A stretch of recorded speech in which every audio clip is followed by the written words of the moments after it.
And what you do if you've done that is that you immediately sabotage yourself. In today's video, we're going to take a break from PowerPoint by focusing on presentation skills and, more importantly, engaging your audience. And for this, I'm bringing in Nick Davies. Over to you, Nick. Hi, my name is Nick Davies, and I'm a director and founder of an organisation called Tricres. We deliver coaching, consulting and training. And one of the things that I teach people about is presentation skills, how to stand up and speak, because I've got experience of hosting award ceremonies and delivering conference speeches. And also for a while, I did quite a bit of stand-up comedy, just as a bit of a habit. Not an ideal habit, it has to be said. So I want to share with you how you would start off a presentation. About 7 years ago, I was asked to address 150 people from the knowledge management sector. So librarians in law firms, this would be PSLs and people like that. And the organisers of the conference gave me the title and they said, Nick, we want you to come and speak at the conference, and the title of your talk is how do you get your workforce engaged in training? Because a lot of our members, they deliver training to people, but they find it really difficult to get buy-in on the training sessions. Fine, I said, no problem at all, happy to help with that. So the appointed day and the appointed hour came. I was the last speaker on the last day of a two-day conference, and after an hour-long networking session as well. So of 150 delegates, I didn't expect to get 150, by the way. I expected most people to kind of slope off before my bit. Anyway, I got onto the stage and they had written this hugely massive letters here, words on a great big screen, how to get your workforce engaged in training. And I read it. I said, how do you get your workforce engaged in training? Make your training engaging.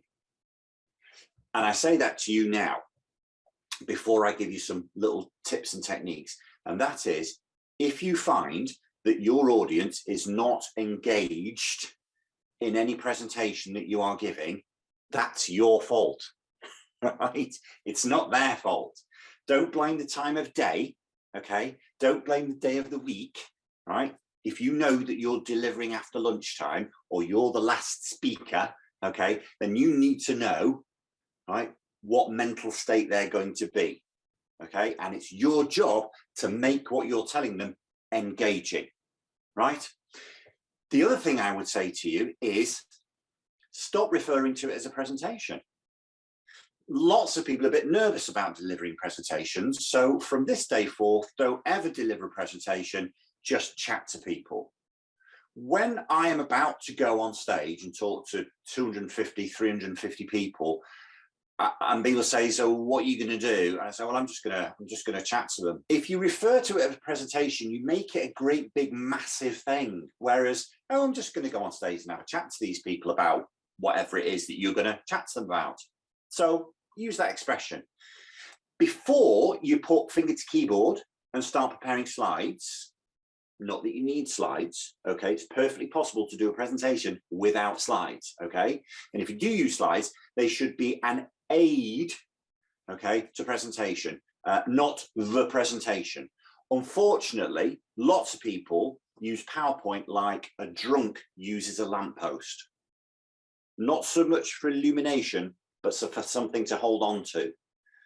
A client of mine once said, oh, but Nick, she said, I like to have slides and notes, she said, because it's an aid memoir. And I said, that's fantastic, but I don't want to see your notes. In the same way that when you go to a restaurant, you don't need to see the recipe. Not interested how you made it, just serve something that was beautiful. And so it is with having a chat to a big audience. But before you put finger to keyboard, because you might want 1 or 2 slides, fair enough, to emphasize points. How many people in your audience? How long have you got to speak to them?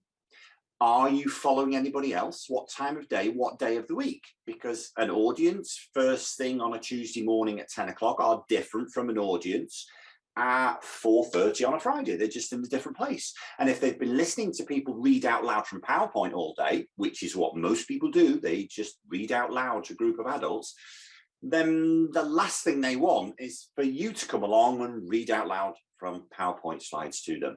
Okay? How do you start a presentation? Well, some story that's relevant or apposite on that particular day, an anecdote, something you read in the paper. Don't start with a joke, for goodness sake, no good. Maybe an incredible fact, right? An amazing fact that just gets people thinking. Perhaps an incredible image, just a wonderful image, but just something to grab people's attention. What you don't want to do, okay, and you must never do this, is you must never tell people what it is that you're going to do, right? The vast majority of presentations start exactly the same way, do they not? Okay, there's an introductory slide with your name, date, wherever it is. Fine, fair enough, if you must, okay, all right, and which I sometimes do, I'll confess to that, although I don't tend to put the date on it because I figure that most people know what day of the week it is. And then the second slide comes up and it's normally a summary of, and this is what I'm going to cover over the next 45 minutes, over the next hour and a half. And what you do if you've done that is that you immediately sabotage yourself, because you've told them what it is that you're going to tell them. This is analogous to going to the cinema. You have your jumbo popcorn, okay, your jumbo Pepsi, because it's only a 30p to max it, so you might as well max it. You walk up to the person doing the tickets, okay, and then they hand you, okay, they hand you an A4 copy of what's going on, and you say, what's this? And they go, oh, well, that's just a summary of what's going to happen during the film over the next 2 hours. You go, well, I don't want to see that. Yeah, but this just lets you know what I'm going to say. Do you understand? The thing that keeps an audience engaged in a film, in a play, in a book, in a sporting competition, in politics, is because we don't know what's going to happen next. And that's what keeps us on the edge of our seats. That's what keeps people's attention. What's he going to speak about next? Don't tell people right up at the front. And apart from that, just enjoy it, because, well, it's just a chat. This is a link to Tricres if you want to find out more about the coaching, consultancy, and the training that they provide.